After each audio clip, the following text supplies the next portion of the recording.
मित्रों नमस्कार, मैं पंडित कैलाश चंद्र जोशी आपका स्वागत करता हूं अपने चैनल में।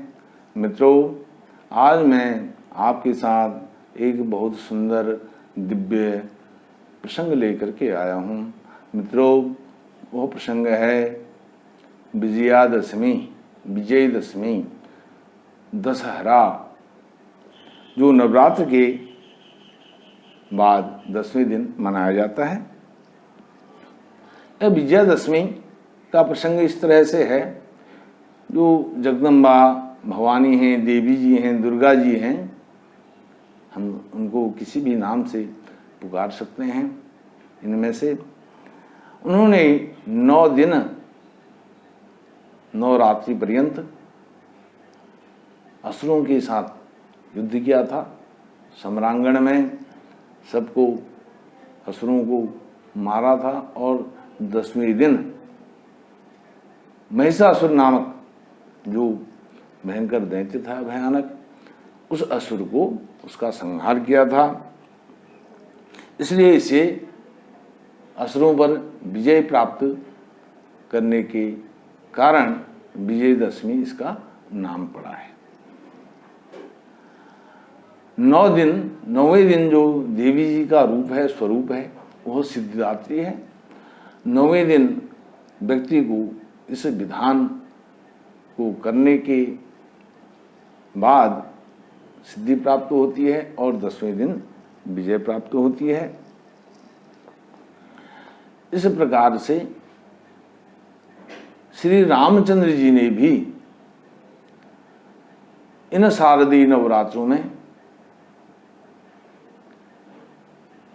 9 दिन रात्रि पर्यंत देवी जी का नियम संयम से पूजन किया था, नवरात्रि विधान किया था और 10वें दिन उन्होंने लंकापति जो राक्षस राज रावण है उसको मारने का मुहूर्त रखा था, क्योंकि रावण को आगे पीछे नहीं मारा जा सकता था।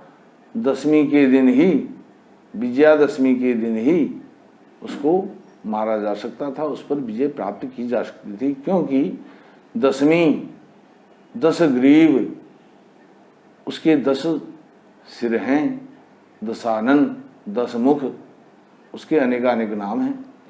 तो उस 10 ग्रीव को, दशानन को, 10 मुख को मारने के लिए, उस पर विजय प्राप्त करने के लिए विजयदशमी का ही मुहूर्त शुभ था। इसलिए उसी विजयदशमी के दिन रामचंद्र जी ने रावण को मार करके सीता माता को उसके चंगुल से मुक्त कराया था और अयोध्या के लिए अपना वनवास समाप्त करके आने के लिए मार्ग प्रशस्त किया था। अब विजयादशमी के दिन हरेला काट करके, जैसे आप मेरी नवरात्र विधान वाली वीडियो देखेंगे, उसमें हरेला काट करके तब देवी जी का विसर्जन करना चाहिए, यह मैंने उसमें बताया है। इसी प्रकार शारदीय जो नवरात्र हैं, इन नवरात्रों का जैसे रामचंद्र जी ने नियम संयम से इस व्रत का आचरण किया था, हमें भी उसी आचरण को अपनाना चाहिए, करना चाहिए, तब हमको भी विजय श्री प्राप्त होगी। अब ये जो शारदीय नवरात्र हैं, विजयदशमी है, यह शारदीय नवरात्र, इनमें संपूर्ण भारतवर्ष में रामलीलाओं का मंचन किया जाता है, आयोजन किया जाता है और 10वीं के दिन, विजयादशमी के दिन, जो रावण हैं, कुंभकर्ण हैं और मेघनाद हैं, अनेक अन्य जो राक्षस हैं, उनके पुतलों को, उनके पुतले जलाए जाते हैं एक प्रतीकात्मक रूप में, क्योंकि बड़े हर्षोल्लास के साथ प्रतीकात्मक रूप में इसलिए मनाया जाता है क्योंकि उस दिन असत्य पर सत्य की विजय हुई थी। अब ये विजयदशमी, इसको जयदशमी, एक प्रश्न मेरे लिए आया था विजयदशमी के विषय में किसी ने मेरे को कहा था, पूछा था कि इसको विजयदशमी क्यों कहते हैं, इसको जयदशमी भी कह सकते हैं। मैंने उनको बताया जय और विजय वैसे देखा जाए तो दोनों एक दूसरे के पूरक लगते हैं, लेकिन इनका जो शाब्दिक जो अर्थ निकलता है वह यह है विजय। विजय में क्या होता है, दो पक्ष होते हैं हमेशा। जब युद्ध हो रहा है सम्रांगण में तो विजय में दो पक्ष होते हैं, एक विजय वाला अर्थात एक विजय दूसरा पराजय। एक की विजय होती है, एक जीतता है दूसरा हारता है।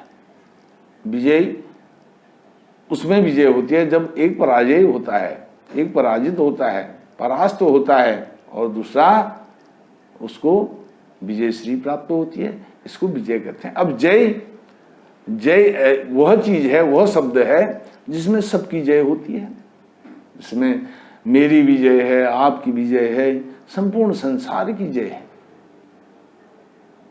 जैसे हम कामना करते हैं सनातन धर्म में अयम निजह पर ओवेति गणना लघुचेत शाम उदार चरितानां तो वसुधैव कुटुंबकम।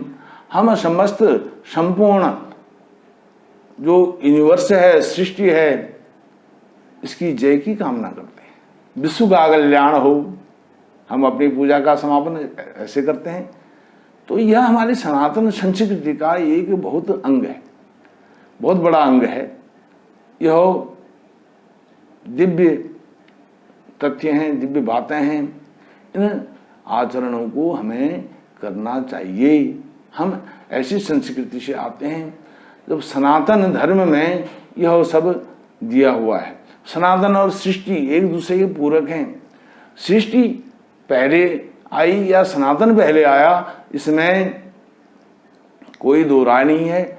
जब सनातन आया तब सृष्टि भी आई, जब सृष्टि आई तब सनातन आया। सनातन धर्म और सृष्टि का प्रादुर्भाव एक साथ हुआ है, इसमें कोई संशय नहीं होना चाहिए। यह जो हमारा सनातन धर्म है, सृष्टि है, इसकी कोई अवधि नहीं बता सकता है कि इतने साल पहले सनातन का जन्म हुआ था, सृष्टि का जन्म हुआ था। यह अनादिकाल से, आदिकाल से, पुरातन काल से यह सृष्टि चली आ रही है और सनातन भी उसके साथ साथ समानांतर में चला आ रहा है। इसकी कोई ऐसी अवधि नहीं है। जो हमारे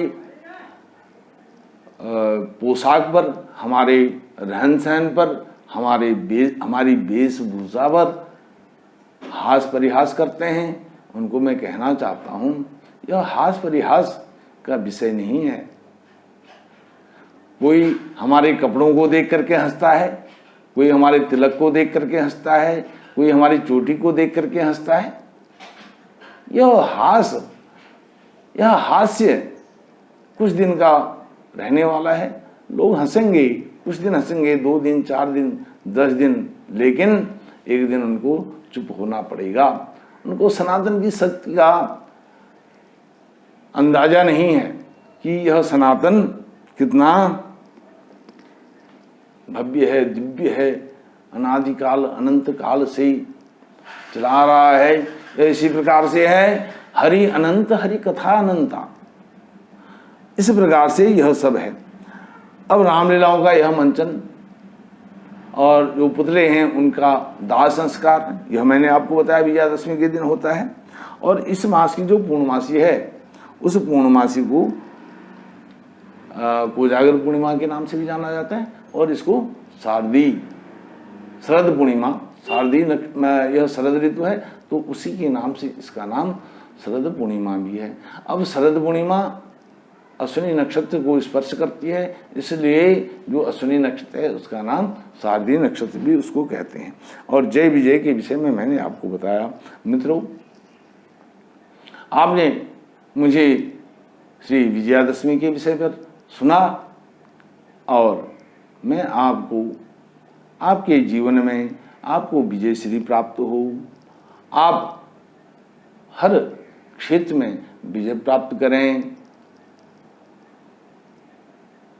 सभी नौ देवियों से और मर्यादा भगवान पुरुषोत्तम रामचंद्र जी से यह कामना करूँगा कि यत तत् सर्वत्र संपूर्ण विश्व में सुख शांति ऐश्वर्य वैभव हो, सभी लोग प्रसन्नता से अपना जीवन यापन करें। विजयादशमी की अनंत कामना शुभकामना देते हुए आप से विदा लूँगा, अपनी वाणी को विराम दूंगा। मित्रों, आप मेरी इस वीडियो को लाइक करें, शेयर करें और मेरे चैनल को सब्सक्राइब जरूर करें। आपका कोटि कोटि धन्यवाद।